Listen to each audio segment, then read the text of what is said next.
श्री राम जय जय राम। श्री राम जय जय राम। श्री राम जय जय राम। सच्चिदानंद भगवान की, सनातन धर्म की। कुछ लोग जो हमसे भिन्न हैं, आपसे भी कोई भिन्न है कि नहीं? आपसे कोई अलग है ना? उन अलग वालों में 3 श्रेणियां हैं। जो तुमसे अलग हैं या तो तुम्हारे दुश्मन हैं, और जो तुमसे अलग हैं तुम्हारे दुश्मन हैं, उनके मर जाने से, उनके दुखी होने से तुम्हें खुशी होती है, या जिनके मरने से, जिनके दुखी होने से खुशी हो, समझ लेना तुम्हारे दुश्मन है। आप कह देंगे हमारा दुश्मन कोई नहीं, पर किसी के नुकसान में खुशी होती है कि नहीं? जिसके नुकसान में तुम्हें प्रसन्नता हो, जिसकी बेइज्जती में तुम्हें प्रसन्नता हो, जिसकी तौहीन तुम्हें अच्छी लगती हो, तुम्हारा वो अपना नहीं है। ठीक है ना? पहचान याद रखना। और जिनके मरने से, जिनके दुखी होने से तुम्हें दुख हो, जिनकी बेइज्जती तुम्हें बुरी लगे, वो तुम्हारे हैं। तुम तो नहीं हो, पर वो तुम्हारे हैं। ठीक? कुछ बीच के लोग हैं जिनसे तुम्हारा कोई लेना देना नहीं है, न उनके मरने की खुशी है और न उनके जीने की कोई खुशी है। अब देह से भी तुम्हारा किसी तरह का रिश्ता है। इसके मरने से तुम क्यों दुखी हो? क्योंकि ये तुम्हारा देह है। समझ में आया? यदि देह मेरा न होता, इस देह से मेरापन न होता, किसी और का होता तो मरता रहता। और जब तक ये मुझे मेरा लगता है, तब तक इसकी मौत मुझे बुरी लगेगी। स्वप्न में मुझे अपने एक देह की मौत बुरी लग रही थी। स्वप्न में उस मेरे नुकसान का मुझे बहुत बुरा लगता था। नींद खुली, उस देह से कोई रिश्ता न रहा, वो झूठा हो गया, अब उसकी कोई चिंता नहीं। क्या ये देह भी ऐसा हो सकता है मेरा ना हो? देह से मैंपन का हट जाना और देह से मेरेपन का हट जाना ही मुक्ति है। और जिस दिन इस देह से मैंपन, मेरापन हट जाएगा, उस दिन इसके मरने का तुम्हें कोई दुख न होगा। इसीलिए कहा भी है, जा मरने से जग डरे मेरे मन आनंद। समझ से तो पहले ही ठीक था, पर इसके मरने से और खुशी होगी। क्यों होगी? मेरा तो है नहीं, पर मेरे पास रहता है। मेरे पड़ोस में कोई रहता हो ना, ज़्यादा रिश्ता भी ना हो, तो उसकी गमी में हमको भी थोड़ा लगता है। इसलिए जा मरने से जग डरे मेरे मन आनंद, मरने से ही पाइए पूर्ण परमानंद। एक संत से सुना था, ज्ञानी के कंधे पर देह 100 है। ज्ञानी के कंधे पर देह, उसी का देह उसके कंधे पर 100 है। अर्थात ज्ञानी के ऊपर इसका बोझ है। अच्छा, शमशान कितनी दूर हो तो तुम खुश होगे? भगवान करे ऐसा समय ना आए, पर यदि किसी को ले जाना पड़े तो शमशान नजदीक हो कि दूर हो? बोलो। जितना ही दूर होगा उतना ही कंधा दुख है। तो ज्ञानी की मौत जितना ही दूर है उतना ही झंझट है, जितना नजदीक हो उतना ही ठीक है। जिस दिन मौत खुशी देने लगे, समझना आपका देहाभिमान गल गया, देह से अहंता और ममता चली गई। यूं तो देह में अहंता भी और ममता भी, मैंपन और मेरापन, पर चलो देह में अहंता है, मैंपना है और में मेरापना है। परिवार में, धन में, समाज में, जाति में मेरापन है।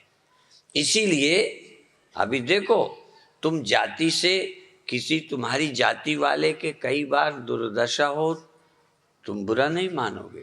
आजकल जानते हो, हरिजनों को जाति परक गाली दे दी जाए तो केस चल जाएगा। मार दो, खून निकल आए तो दूसरी दफा है। मारना उतना बुरा नहीं है, मारने से खून निकले तो दूसरी दफा है, और जाति परक गाली दे दोगे तो दूसरी दफा है। अर्थात जाति परक बात कहकर उसका अपमान किया है। इसी तरह से देखो, हम खुद कई बार साधुओं की निंदा करते हैं, इसमें कोई भी ऐसा नहीं होगा जिसने साधु की निंदा नहीं की हो, एक भी नहीं होगा। पर यदि तुम कह दो साधु खराब होते तो मैं चिढ़ जाऊं, क्योंकि हम साधु जाति के हैं। जैसे पंडित को कोई कह दे तो पंडित बुरा मान जाएंगे, चाहे लड़ते पंडित पंडित हों। पंडित पंडित तो नहीं लड़ते, बोलो। अच्छा, बनिया बनिया नहीं लड़ते, पंजाबी पंजाबी नहीं लड़ते, सरदार सरदार नहीं लड़ते। देखो, पर तुम कह दो अभी सरदार ऐसे, बनिया ऐसे, लड़ाई लड़ी। कहीं न कहीं जाति भावना भी दुख का कारण है, मजहब भी दुख का कारण है।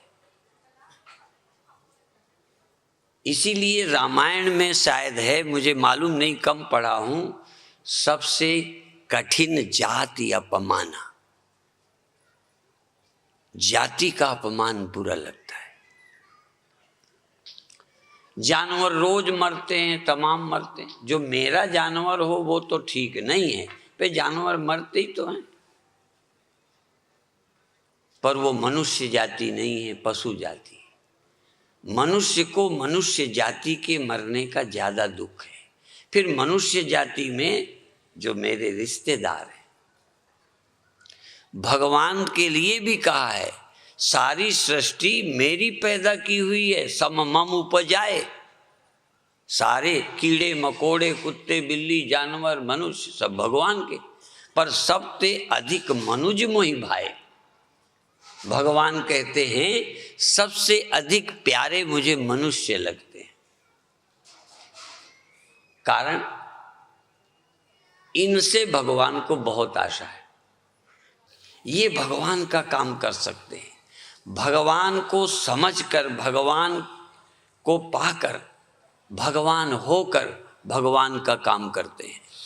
और इसीलिए मनुष्यों में भी द्विज, उनमें श्रुतिधारी और अंत में उनमें मेरे भगत ज्ञानी, ज्ञानियों में पुण्य विज्ञानी। विज्ञानी भगवान को बहुत अच्छे लगते हैं। और भी रामायण में भी देखा, गीता में भी एक बात, चहु चतुरन कह नाम आधारा, ज्ञानी प्रभु ही विशेष पियारा। ये चौपाई मेरी बनाई नहीं। भगवान को आर्त, अर्थार्थी, जिज्ञासु और ज्ञानी, चार तरह के आदमी होते हैं। आर्त, किसी न किसी दुख में पड़े हुए लोग, आर्त, कोई संकट। आर्त, अर्थार्थी, पैसा चाहिए, संकट से बचना है, कोई केस पड़ गया, मर्डर हो गया, फांसी का आर्डर है, कोई और तकलीफ है, रोग है, संकट में है, वो भी भगवान की याद करता है। जो भगवान को नहीं मानता ना, पर लगातार इलाज के बाद भी ठीक ना हो रहा हो और लगातार समस्या आ रही हो, उसको कह दो ना कि भगवान की याद करो तो ठीक हो जाओगे, तुरंत याद करेगा, मंत्र जाप करेगा। जो कभी मंत्र नहीं जाप करता, यदि ऐसा कोई मार केस चल रहा हो और कहा जाए महामृत्युंजय का जप करवाओ, देखो तुरंत करवा ले। आर्त, अर्थार्थी, जिज्ञासु। जिज्ञासु शब्द लोगों को पता नहीं है। जिज्ञासु जो भगवान को जानना चाहते हैं, क्या है भगवान। और ज्ञानी जो जान चुके हैं। 4 तरह के मनुष्य होते हैं।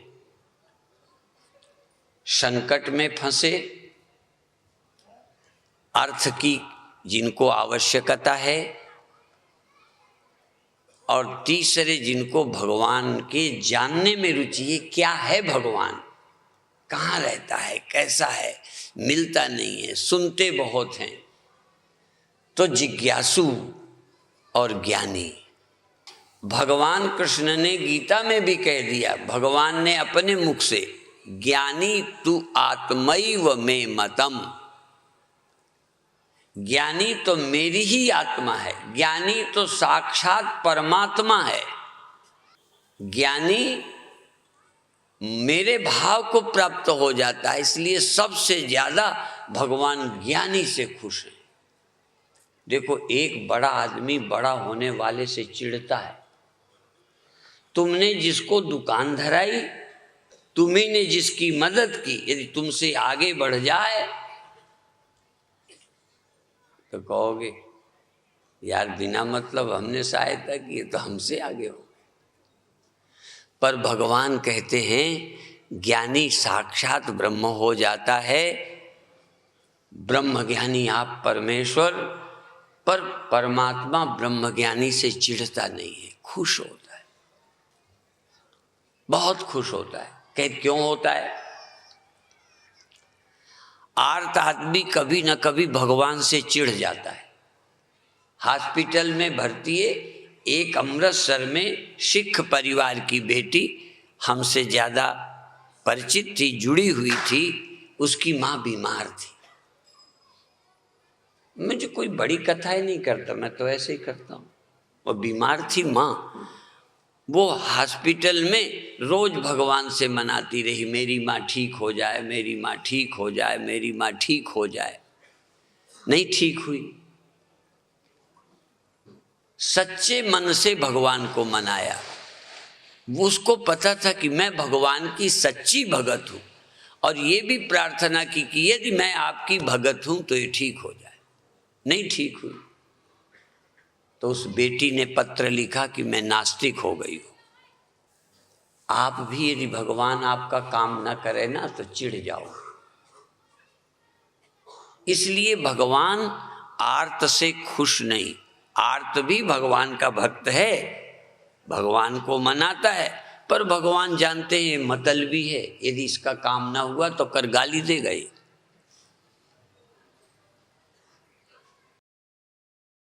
एक घोषी था, गायों का भैंसों का दूध का धंधा करता था। उसकी भैंसें खो गईं।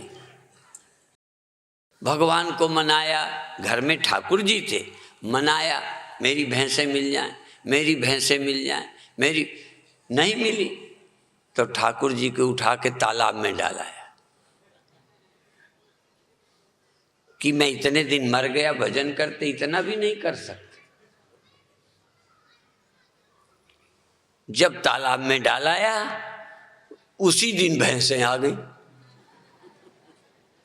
तब फिर ढूंढ के तालाब से लाया, कहते पहले ही ढूंढ देते तो ये दुर्दशा काहे को मैं करता।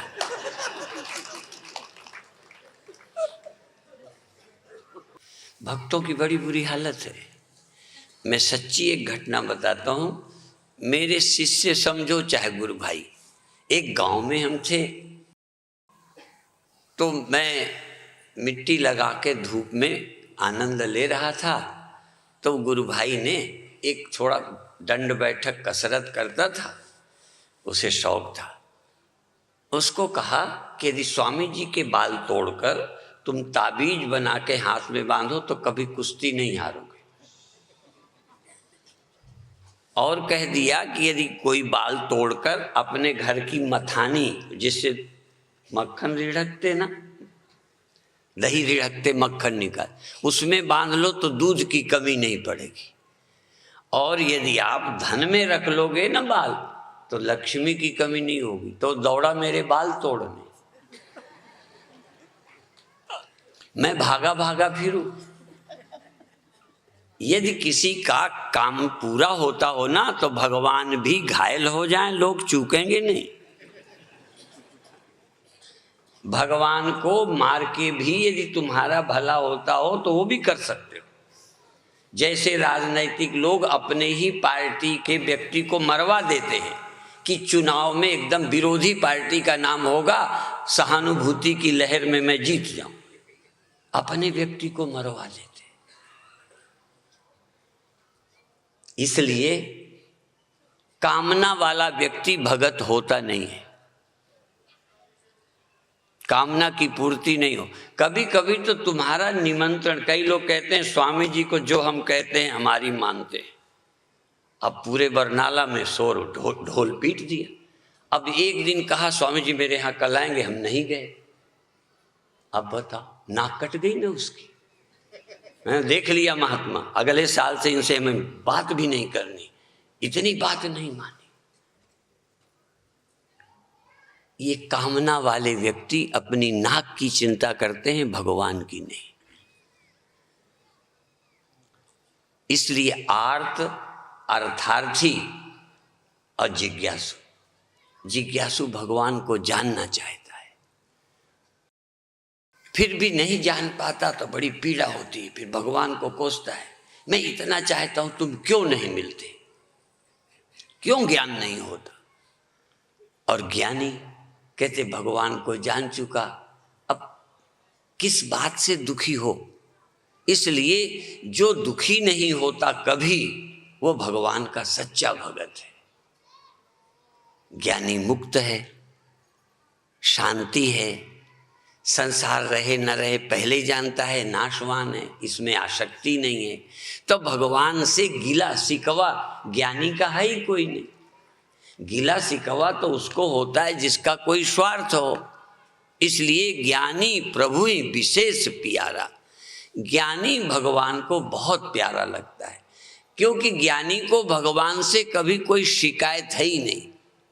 मैं देखो व्यास गद्दी से बैठ के बोलता हूँ, कभी कभी जिनके दुख हम दूर नहीं कर सकते, और बार बार किसी का लड़का वो ऐसा है, लुंजा सा, वो होता है ना, आड़ा टेढ़ा सा, छोटा, हाँ, पोलियो तो एक पैर भर में होता है, वो सारे अंग गड़बड़ सड़। अब वो महाराज इसको ठीक कर दो, अच्छा मत, नहीं आप कहो, क्या करें।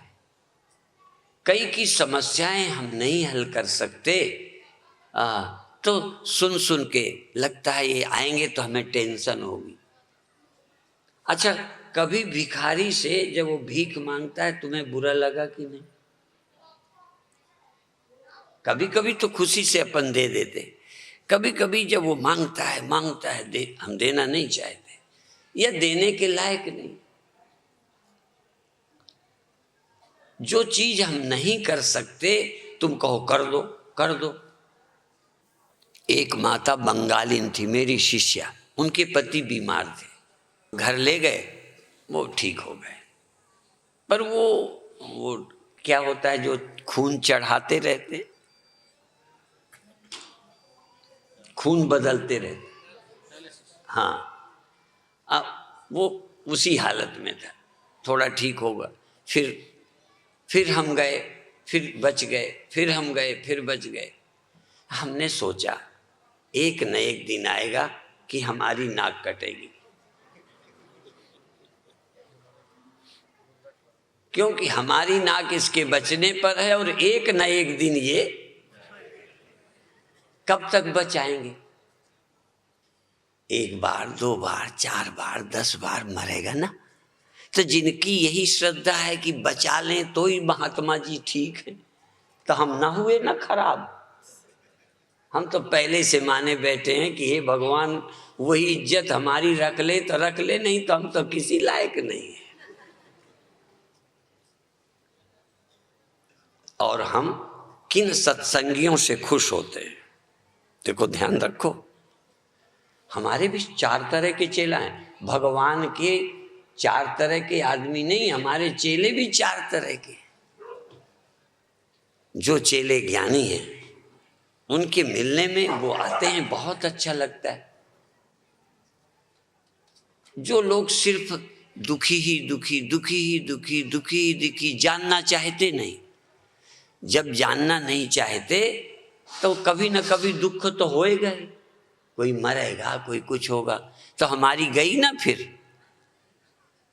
कि हम चेले थे, गुरुदेव के चरण भी डलवाए थे, फिर भी ये हो गया। और भगवान का ज्ञानी क्या कहता है, शरीर छूटता है उस दिन भी कहता है, प्रभु यदि आप न मिले होते, आपको मैं न जान लेता तो आज मैं मरता, पर आपको जान लिया तो अब मैं मरता ही नहीं हूं। ज्ञानी तो मरते समय भी ईश्वर से गिला नहीं करता। शरीर छूटता है, पहले ही से पता है शरीर मैं नहीं हूं।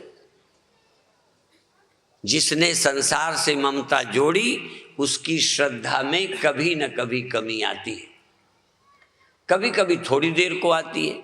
जैसे वो घोषी भैंस चराने वाला ठाकुर जी को फेंक आया, मिल गई तो वापस ले आया। आप भगवान से चिढ़ भी जाते हो, फिर दूसरे दिन काम दूसरा कोई हो गया तो फिर खुश हो जाते हो। हमसे भी कई खुश हो जाते हैं साधु, और कई फिर नाराज भी हो जाते हैं। जिसी के मन का ना हो ना, हाँ, वो नाराज हो जाता है। आप तो नहीं होते ना किसी से। अच्छा आप चलो गुरु न सही, पत्नी से तो होते हो, पति से तो नाराज होती हो, क्यों होती हो? कोई ना कोई मन का ना हुआ नाराजी।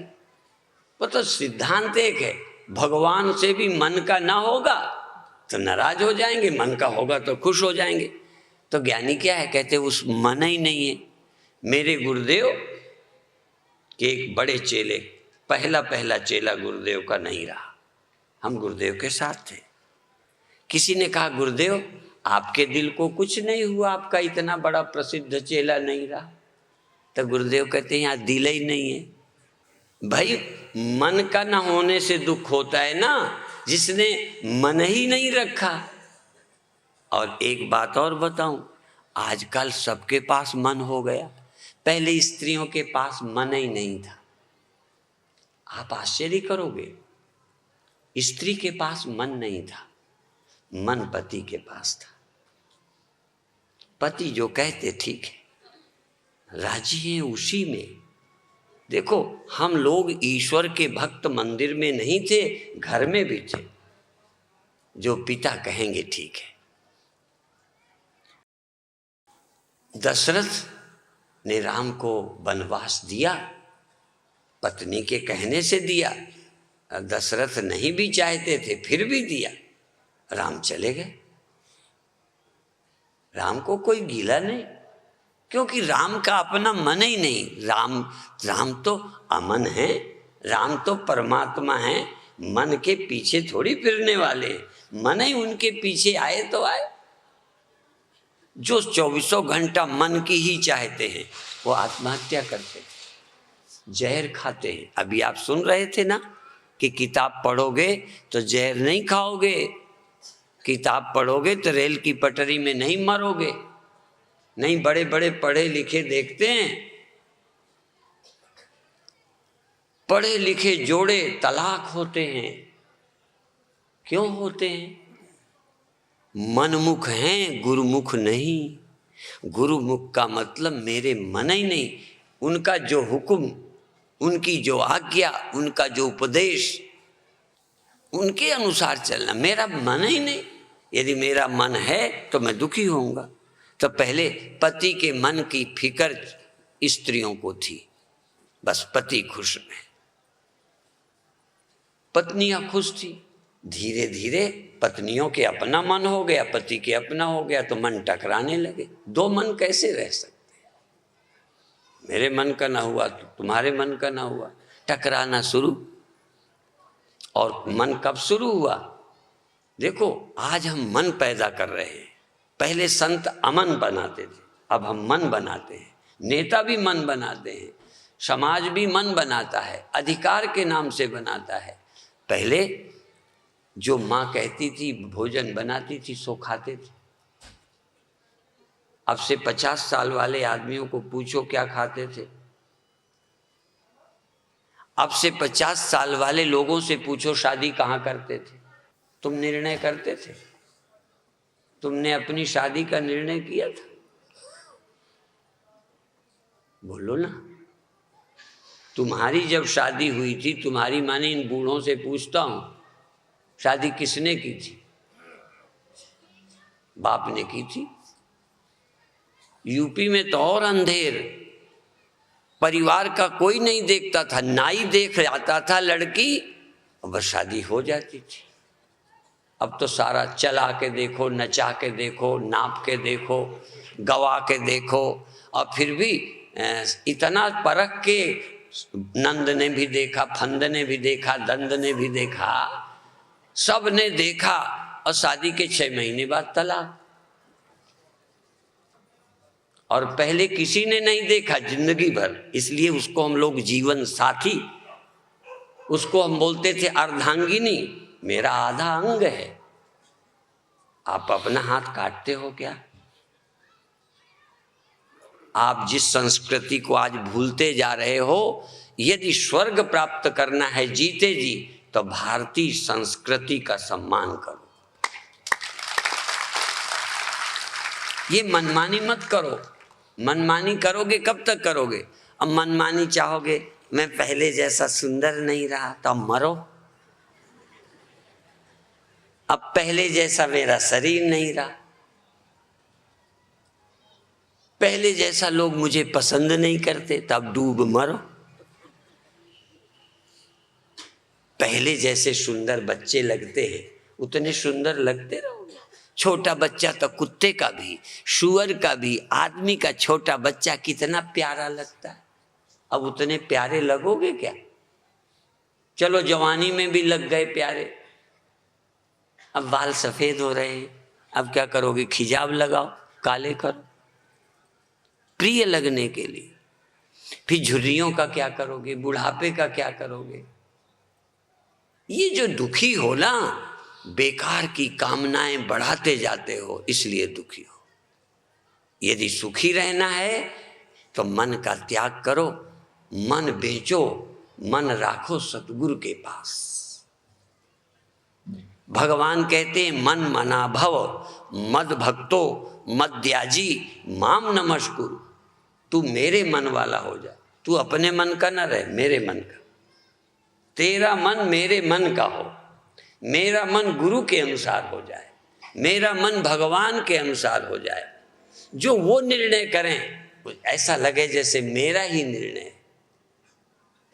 हमने कहा था ना, जाहि विधि राखे राम ताहि विधि रहिए।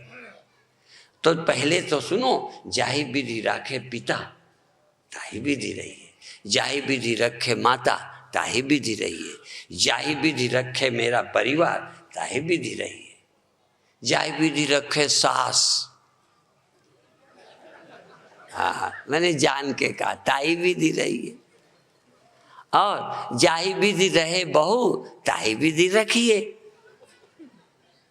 सीताराम सीताराम सीताराम कहिए। अब बहू ऐसी, सास ऐसी, ऐसे ही होना, सब तुम्हारे मन का हो जाएगा। अच्छा, तुम्हारे मन का, यदि मन की आदत पड़ी, मेरा मन करता है शरीर न छोड़ू, मेरा मन करता है बूढ़ा न हो जाएगा ना मन का। तो जब तुमने आदत ही नहीं डाली कि हमें अपने मन की जरूरत नहीं, हे प्रभु मेरे मन की तुम कभी मत करना, इसलिए एक भक्त की लाइन सुना दूं। इश्क एक तरफा में यूं, इश्क एक तरफा में यूं मशरूर हो जाऊंगा मैं, राम तुम होगे समा काफूर हो जाऊंगा मैं तुम्हें देखूं तो देखूं, तुम न मुझको देखना, तूने गर देखा मुझे मशहूर हो जाऊंगा मैं तुम्हें चाहूं तो चाहूं, तुम ना मुझको चाहे ना। अब तो गुरु से भी चाहते मेरे को ज्यादा पसंद करें, भगवान मेरे को चाहें। स्वामी राम तीर्थ का है ये, मैं तुम्हें चाहूं तो चाहूं, तुम ना मुझको चाहे ना। क्यों? वरना मैं प्रेमी नहीं, मगरूर हो जाऊंगा मैं। गरगधी के कान में कह दूं कि तुम पर हूं फिदा, है यकी कामिल की वो भी घास खाना छोड़ दे। तुमने चाहा कि नखरे आए, तभी कहा गरगधी के कान में कह दूं कि तुम पर हूं फिदा, तो मुझे बहुत अच्छे लगते हो, तो कहेगी नहीं, फिर वो घास नहीं खाएगी, हलवा मांगेगी। भागती फिरती थी दुनिया जब तलब करते थे हम, जब से नफरत हमने की बेकरार आने को है। तुम चाहोगे तो तुम्हारे मन की कभी होगी नहीं, कभी न कभी तुम दुखी होगे। और तुमने चाह छोड़ी, चाह छोड़ दी, कुछ हो। चैन पाना है तो चाह दुखदाई है। चाह से मुक्त हो, मन से मुक्त हो, उसके विधान में राजी रहो। और भी मैं कह रहा था, इश्क एक तरफा में यूं मशरूर हो जाऊंगा मैं, राम तुम होगे क्षमा काफूर हो जाऊंगा मैं तुम्हें चाहूं तो चाहूं, तुम न मुझको चाहना, वरना मैं प्रेमी नहीं, मगरूर हो जाऊंगा मैं कभी मांगूं कभी, देखो, मैं कभी मांगूं कभी तो कुछ न देना तुम मुझे। पहले तो मेरा इरादा है मांगू नहीं, फिर भी मांगू तो देना मत, वरना मैं प्रेमी नहीं, मजदूर हो जाऊंगा मैं। फिर तो मैं मजदूर हो जाऊंगा। तुम भगवान से दिन रात मांगते ही रहते हो। कुंती से भगवान ने कहा मांग लो, कुंती ने कहा मुझे दुख चाहिए। मांग सकते हो, मुझे दुख चाहिए। क्यों? सुख के माथे सिल पड़े, सिल जानते हो ना, पत्थर। सुख के माथे सिल पड़े, जो नाम हृदय से जाए, बलिहारी उस दुख की पल पल नाम रटाए। आप दुख से डरो मत, दुख कल्याणकारी है। सुरखुरू होता है इंसान ठोकरें खाने के बाद। ठोकरें आदमी को जागृत करती है, कष्ट आदमी को शुद्ध करता है, दिशा देता है। और पहले बच्चों को डांट पड़ती थी तो बर्दाश्त करने के आदी थे, बच्चे सब झेल लेते थे। अब छोटी सी बात कह दो तो लड़के देखा वो जहर खा के मर गया। जरा सी बात बर्दाश्त नहीं होती। और जिनको ये बर्दाश्त नहीं, फिर प्राकृतिक परिवर्तन कैसे बर्दाश्त होंगे? इसलिए बर्दाश्त करना घर से सीखो। माता की, पिता की, घर की बात बर्दाश्त करो। धीरे धीरे आप प्रकृति से होने वाले परिवर्तन भी झेल सकोगे, झेलने की हिम्मत आ जाएगी। इसलिए भगवान कहते हैं ज्ञानी विवेकी मुझे बड़ा प्यारा है, क्योंकि वो मेरे से कोई अपेक्षा नहीं करता, मेरा भगत है और चाहता कुछ नहीं। चाह गई चिंता मिटी, मनुआ बेपरवाह, जिसको कछु न चाहिए सो साहन के साह। और चाह नाम नहीं लेता, ये सब नीचों की नीच।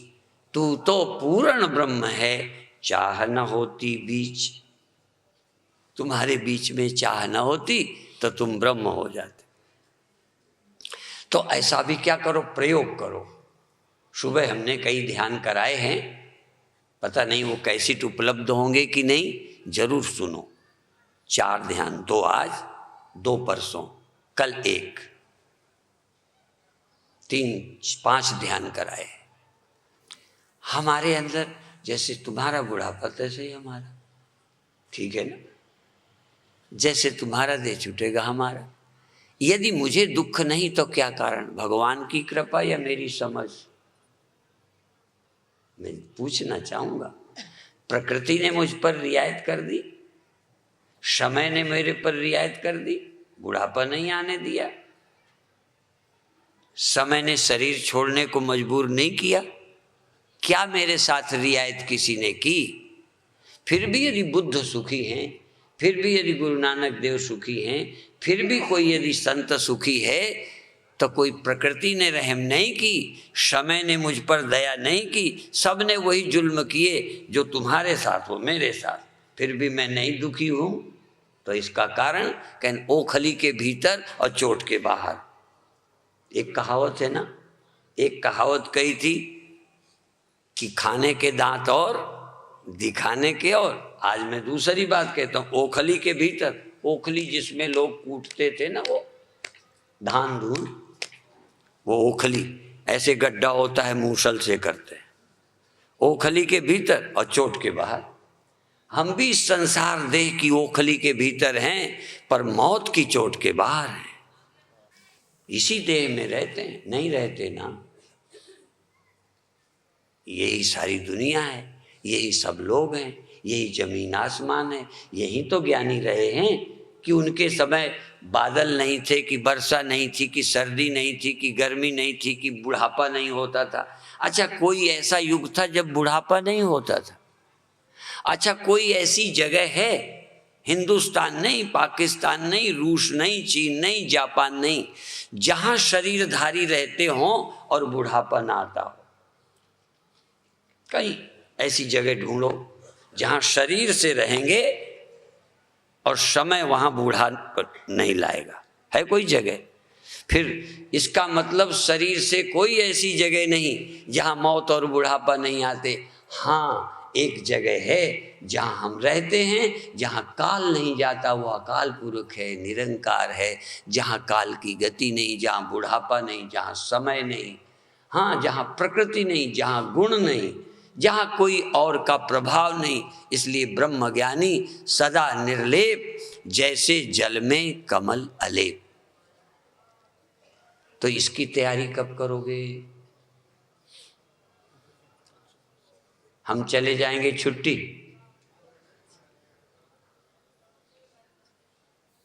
डॉक्टर की जरूरत पड़ती है, समझ आता है, साधु की जरूरतें नहीं पड़ती।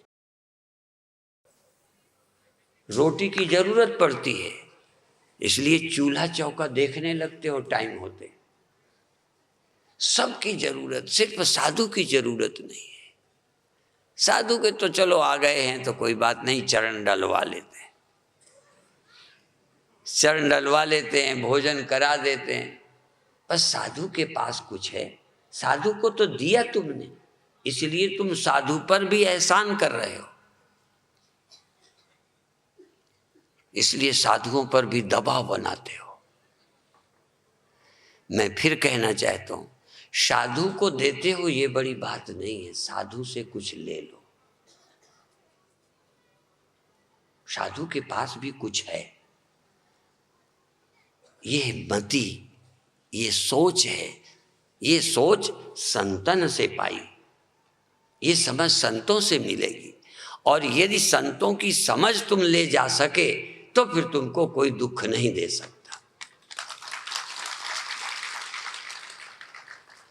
और सब कुछ ले जाओ, चाहे दे जाओ, दे जाओ पुण्य है, मैं नहीं कहता कुछ नहीं, लेकिन उससे क्या बनेगा? पुण्यों से स्वर्ग चले जाओगे। जैसे कोई कमा करके, कई लड़के होटल चले जाते हैं, जेब खाली करके फिर मुंह लटका के चले जाते। या यूं समझो, कहीं ले लो, जवानी में काम सुख में गए और मुंह लटका के फिर वापस। कहीं है परमानेंट स्त्री सुख, पति सुख? परमानेंट स्वर्ग। धन गंवा के नहीं, ताकत गंवा के भी पीठ फेर लेते हो। है कोई ऐसा जो पत्नी से कभी पीठ नहीं फेरी, पत्नी बुरी नहीं लगी? जब जेब में पैसा होता है तो बाजार अच्छा लगता है, और जब जेब में पैसा नहीं तो बाजार काटता है। शरीर में ताकत नहीं तो स्त्री काटती है। ये क्या है दुनिया? इसलिए मैं कहता हूं कि स्वर्ग भी जाओगे, पुण्यों की जेब खाली करके वहां से भी ढकेल दिए जाओ। होटल में चले जाओ, कह दो मेरे पैसा नहीं है, 4-6 दिन रहना चाहता हूं। और तो छोड़ो, तुम हॉस्पिटल जाके देख लो, गरीब आदमी को हॉस्पिटल में भी जगह नहीं है। अच्छी मुर्गी होती है तो उनके लिए कमरा बिल्कुल मिल जाता है। ये सारी दुनिया क्या है? यदि सुखी रहना है तो आत्मस्थ बनिए, ब्रह्मज्ञानी बनिए, आत्मनिष्ठ बनिए। और देखो, आपसे फिर मैं निवेदन करता हूं, तुम हमको क्यों मानते हो?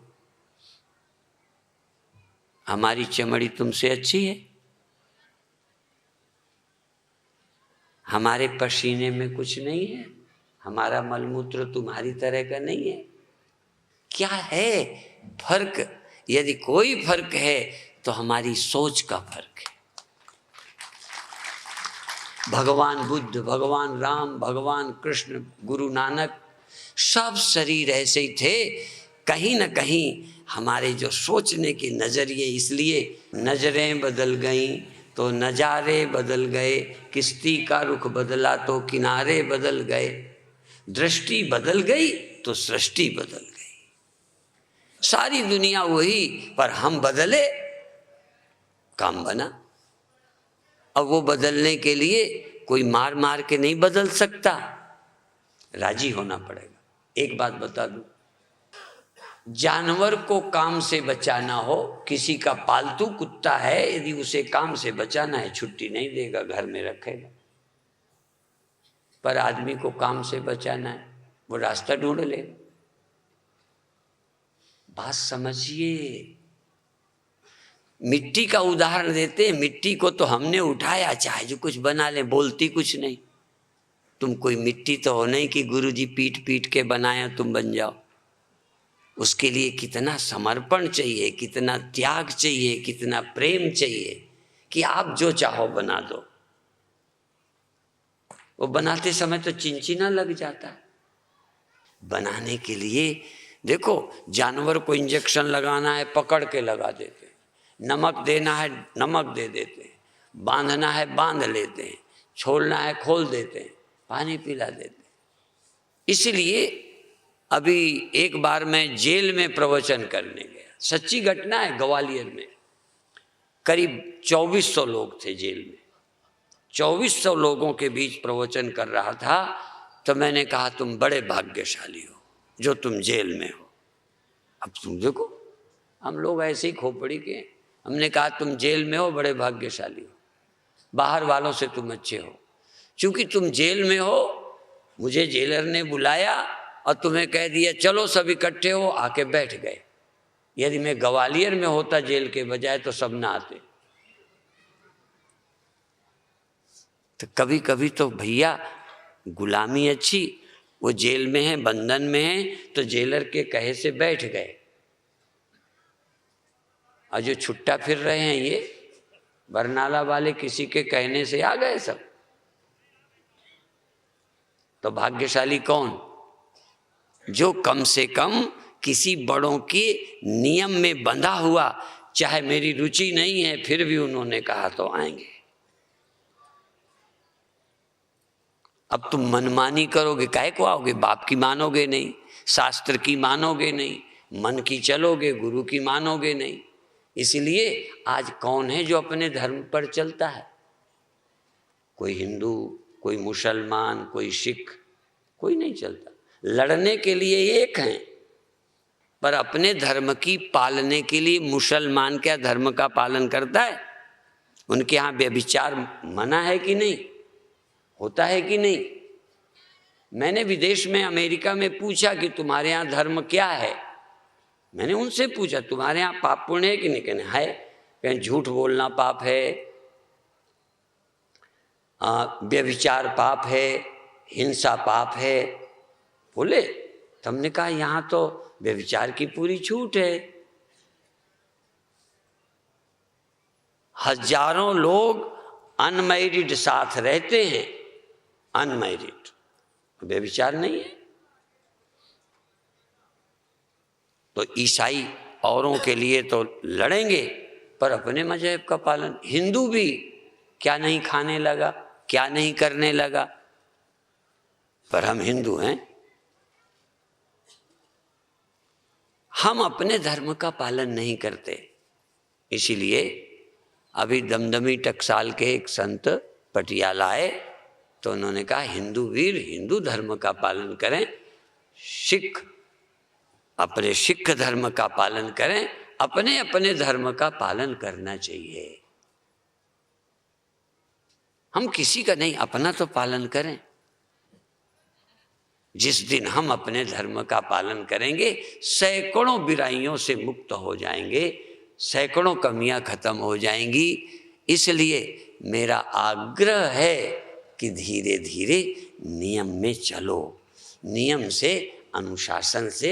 हाँ, अथ योगानुशासनम, हाँ अथ वेदानुशासनम, हाँ वेद का अनुशासन, उसके अनुसार चलो।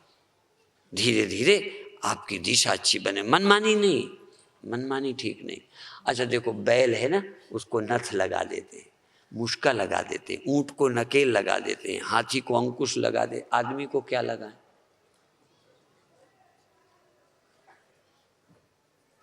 और वो भी जानवर है इसलिए लगा लिया। आदमी को लगा के देखो, कहते तुम कौन होते हो हमारे रोकने वाले, बताओ। तो जानवर पर नियंत्रण आसान हो गया क्योंकि वो कहीं चुनौती नहीं देता और उनका कोई वकील भी नहीं, बैल का, गधे का, ऊंट का, चाहे जहां लादे फिरते रहते। आदमी इतना स्वतंत्र है कि किसी के अंकुश में रहने ही नहीं चाहिए। और हम बताएं, ये अंकुश से मुक्त हो जाता है जब परमात्मा को पा जाता है। पहले इसको बंधन बंधन बंधन बंधन बंधन में रखेंगे, बुराई से बचेगा। जब ये परमात्मा को पा जाए, नर से नारायण हो जाए, नर से पिशाच ना हो जाए, नर से राक्षस ना हो जाए, हाँ नर से नारायण हो जाए, नर से भी ऊंचा हो जाए। नर से या तो नीचे जाओगे या ऊपर जाओगे। तो बंधन में रहोगे तो धीरे धीरे सुंदर मनुष्य बनोगे, फिर मनुष्य से देवता बनोगे, फिर नर से नारायण हो जाओगे, चलते फिरते देवता होगे, चलते फिरते भगवान होगे। राम भगवान, कृष्ण भगवान, हाँ हमारे गुरु भगवान, ये सब भगवान। तुम भी हो सकते हो। और पहचान क्या है? जब ये सब जाना बिछुड़ना दुख ना होने लगे, इससे विचार से ऊंचे उठ जाएं, हो गए भगवान। शरीर की मौत मेरी नहीं, दुख मन के मेरे को नहीं, क्या मैं मन के पीछे फिरूं कि मन का मन का मन का, मेरे मन का क्यों? क्या है मेरा मन? मैं हूं कौन? या तो मेरे सब हैं, मेरा कोई नहीं। इसलिए कठिन विषय है, पर इतना कठिन नहीं। कौन सा काम कठिन जग माही, जो न होए तात तुम पाही। जो तुमसे नहीं हो सकता सब हो सकता है। इसलिए इतना ही कहकर अब हम समाप्त करेंगे और ये आशा करेंगे आपसे कि फिर कभी मिलना होगा। तब तक आप कुछ पढ़ो, कैसेट सुनो, एकांत में बैठकर ध्यान करो, प्राणायाम करो, योगासन करो और धीरे धीरे दृश्य के दृष्टा बनो, वृत्तियों के साक्षी बनो और कोई चमत्कार हो तो उसका आनंद लो। बाहर के बजाय भीतर लौटो, तुम्हारे भीतर सब कुछ मिलता चला जाएगा। कल मैंने कहा था, जिन खोजा तिन पाइयां, गहरे पानी पैठ, मैं बौरन खोजन गई रही किनारे बैठ। खोजोगे तो सब कुछ मिलेगा और इतना धन मिलेगा, पायो जी मैंने राम रतन धन पायो। इंदर का धन मिलेगा तो तुम फिर निर्धन न रहोगे, दुखी न रहोगे। इतना ही कहकर समाप्त करते हैं। ओम शांति शांति शांति।